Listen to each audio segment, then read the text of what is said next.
ফেচবুকত দুটা কাৰণত ফলো বুটাম এড কৰা হয় বা লগোৱা হয়। প্ৰথমটো হৈছে ফেচবুকৰ লুক টুইটাৰ আৰু ইনষ্টাগ্ৰামৰ দৰে লাগিবলৈ বা দেখিবলৈ, কিয়নো টুইটাৰ আৰু ইনষ্টাগ্ৰামত ফলো বুটাম আছে। দ্বিতীয়টো কাৰণ অথবা গুৰুত্বপূৰ্ণ কাৰণ হৈছে ফেচবুকত 5000+ ফ্ৰেণ্ড হ'লে বা 5000তকৈ বেছি ফ্ৰেণ্ড হ'লে ফ্ৰেণ্ড ৰিকুৱেষ্ট একচেপ্ট কৰিব নোৱাৰে। সেইকাৰণে এড ফ্ৰেণ্ডৰ ঠাইত ফলো বুটাম লগাব বা এড কৰিব লগা হয়। আপুনি চাই আছে বিটক ইউটিউব চেনেল।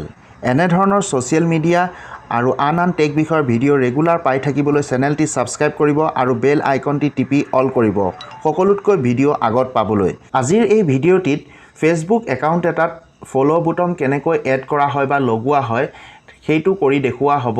ভিডিঅ'টি শেষলৈ চাব। আহক এতিয়া আমি ভিডিঅ'টো আৰম্ভ কৰোঁ। প্ৰথমে ফেচবুক এপ অ'পেন কৰি ল'ব। অ'পেন কৰাৰ পিছত সোঁফালে চাওক তিনিটা ডেছ থকাত সেইটোত ক্লিক কৰিব। ক্লিক কৰাৰ পিছত তললৈ আহক, স্ক্ৰল ডাউন কৰিব। তললৈ আহি ছেটিংছ এণ্ড প্ৰাইভেচি সেইটোত ক্লিক কৰিব। ক্লিক কৰাৰ পিছত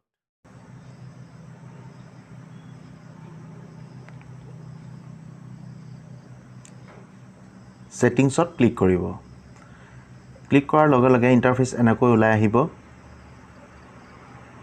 এতিয়া তললৈ স্ক্ৰল ডাউন কৰিব। কৰাৰ পিছত ইয়াত চাওক প্ৰাইভেচি ছেটিংছ সেইটোত ক্লিক কৰিব। ক্লিক কৰাৰ পিছত তললৈ স্ক্ৰল ডাউন কৰিব।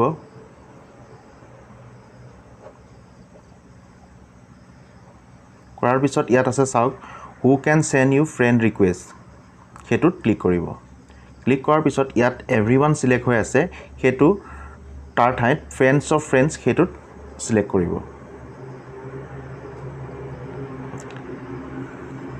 তাৰপিছত বেকলৈ আহিব। অহাৰ পিছত আকৌ প্ৰাইভেচি ছেটিং একাউণ্ট ছেটিংছত যাব। একাউণ্ট ছেটিংছত যোৱাৰ পিছত পাব্লিক পোষ্ট সেইটোত ক্লিক কৰিব। ক্লিক কৰাৰ পিছত ইয়াত আছে চাওক প্ৰথমটো পাব্লিক চিলেক্ট হৈ আছে, দ্বিতীয়টো পাব্লিক চিলেক্ট কৰি ৰাখিব। তাৰপিছত 3 নম্বৰটো আছে চাওক পাব্লিক পোষ্ট এণ্ড কমেণ্টছ, সেইটো পাব্লিকো কৰি ৰাখিব পাৰে, ফ্ৰেণ্ডছ অফ ফ্ৰেণ্ডছো কৰি ৰাখিব পাৰে। তাৰপিছত আছে পাব্লিক প্ৰফাইল ইনফো, সেইটো কিন্তু পাব্লিক কৰি ৰাখিব লাগিব। মই পাব্লিক চিলেক্ট কৰিলোঁ। চিলেক্ট কৰাৰ লগে লগে চাওক তললৈ গ্ৰীণ হৈ আহিছে, সেইটো অট'মেটিক আপডেট হৈ যায়। এতিয়া বেকলৈ আহিব। বেকলৈ অহাৰ পিছত এবাৰ ৰিফ্ৰেছ কৰি দিব পেজখন।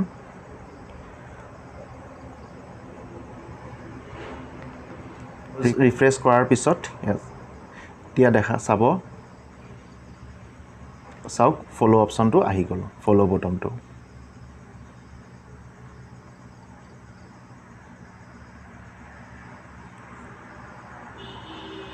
ফলো বুটামটো আহি গ'ল। এনেকৈ ফলো বুটাম ফেচবুকত অনা হয়। আজিলৈ ইমানেই। ভিডিঅ'টো যদি ভাল লাগিছে লাইক কৰিব আৰু লগৰ বন্ধু বান্ধৱীক শ্বেয়াৰ কৰিব। চেনেলটি ছাবস্ক্ৰাইব কৰিব আৰু বেল আইকনটি ক্লিক কৰি নটিফিকেশ্যন অল কৰিব। আজিলৈ ইমানেই। পুনৰ লগ পাম আন বিষয়ত নতুন ভিডিঅ' লৈ। ধন্যবাদ।